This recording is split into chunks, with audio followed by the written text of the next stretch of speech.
নবীজি বলছেন জাহান্নামে আমি উঁকি মেরে দেখেছি, জাহান্নামে দেখেছি বেশিরভাগ অধিবাসী, জাহান্নামের বেশিরভাগ মানুষ হচ্ছে উম্মতে মুহাম্মাদের নারী জাতি। বলেন নাউজুবিল্লাহ।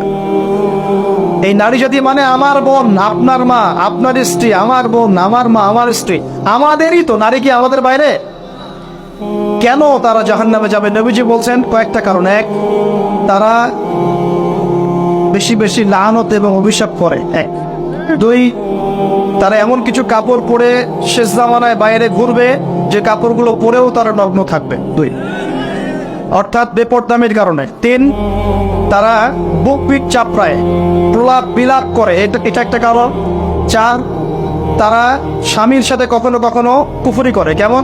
স্বামী সারা জীবন যদি তাদের ভরণ পোষণ ভালোবাসা দিয়ে যায়, কোনো একদিন যদি কোনো সমস্যা সৃষ্টি হয়, বলবে যে সারা জীবন তোমার কাছে কিছুই পাই না।